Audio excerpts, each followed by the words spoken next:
here's what I said on The Blaze, now BlazeTV, back when the rule was first issued. The bottom line here is the Democrats want to move their voters to center-right areas. Democrats win urban districts by leaps and bounds. It only takes 51% to win. But that relocation of voters will dramatically change the political landscape outside the cities. There's also something funny here. The very same people who politically support this forced housing construction plan are also the very same people who have fought urban sprawl on environmental grounds.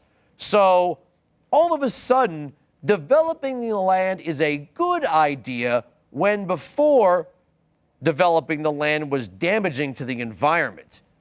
This effort will also give new life to the plan to force states and counties to build more public transportation.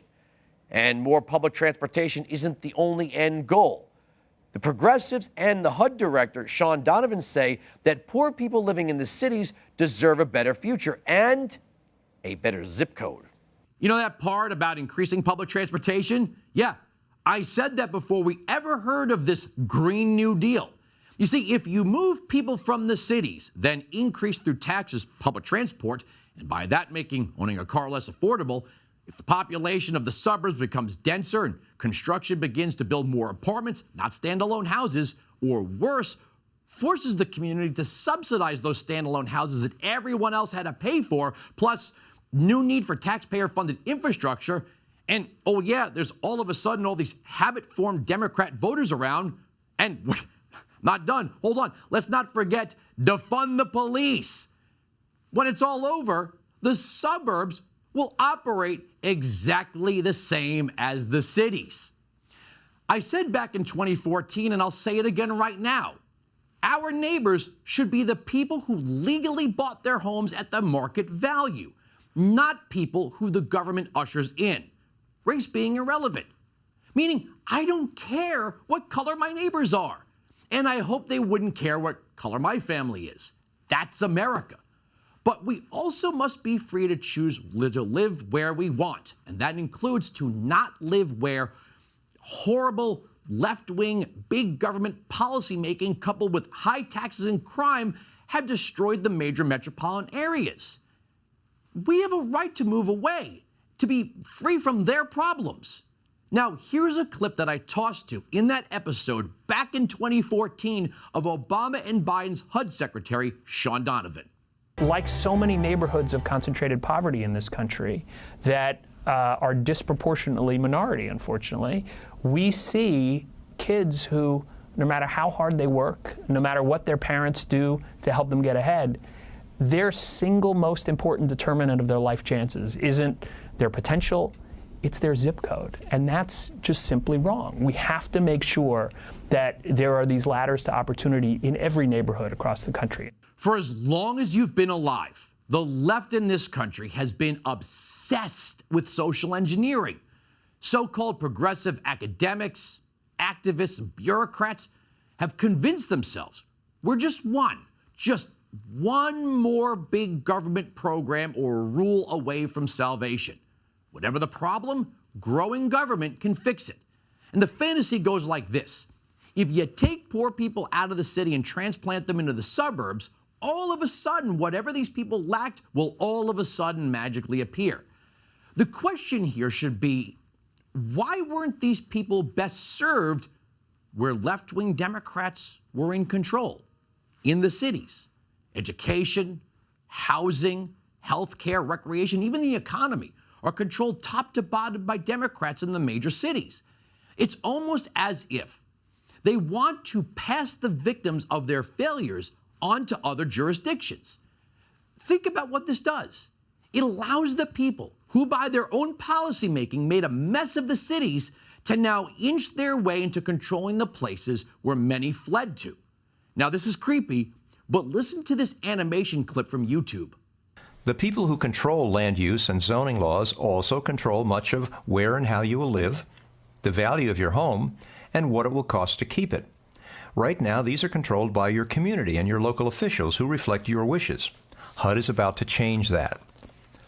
Under the new AFFH regulations, if public officials or public housing authorities accept certain HUD grants, your community will lose control of local zoning and land use, and you can be forced to join a region whether you want to or not.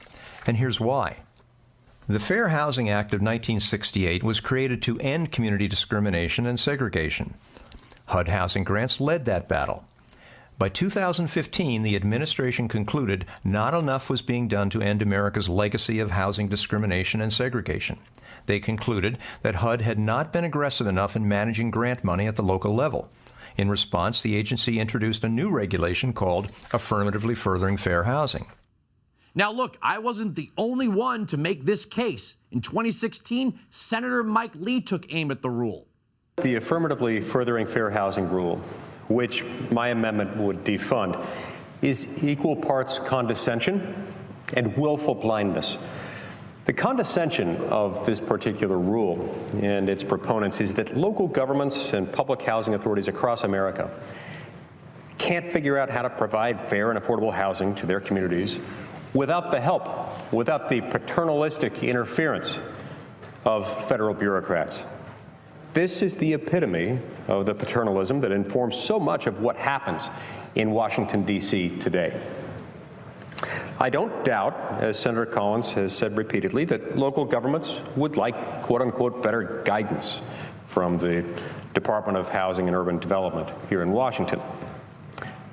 But this is a problem that was created by HUD with its onerous requirements and its vague mandates, not the result of local governments being unable or unwilling to provide adequate low-cost housing for their neighbors in need.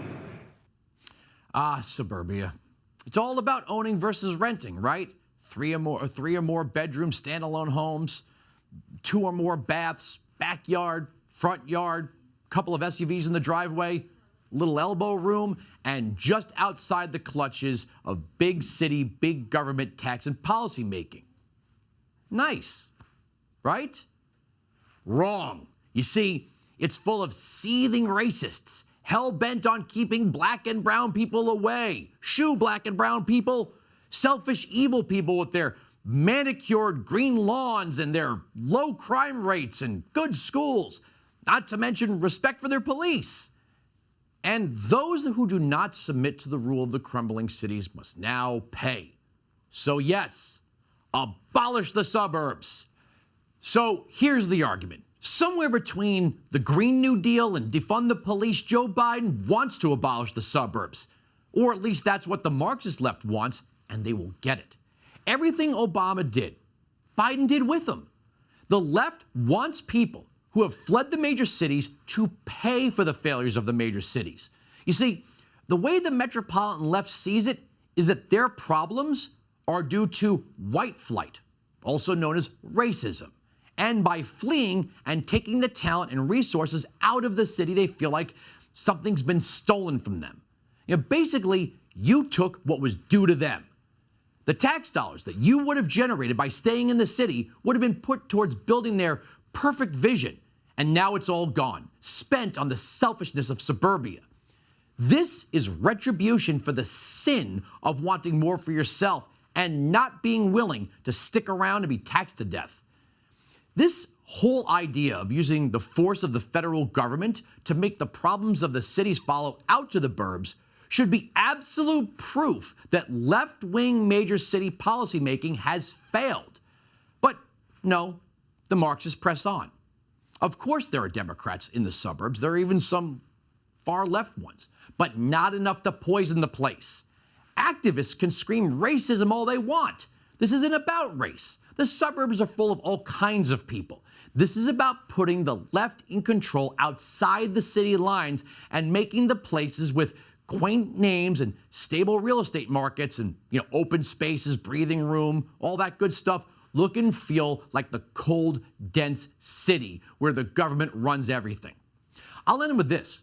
If you think the elite of the left will give up their big plot homes and even vacation homes, remember this: socialism is for the people, not the socialist.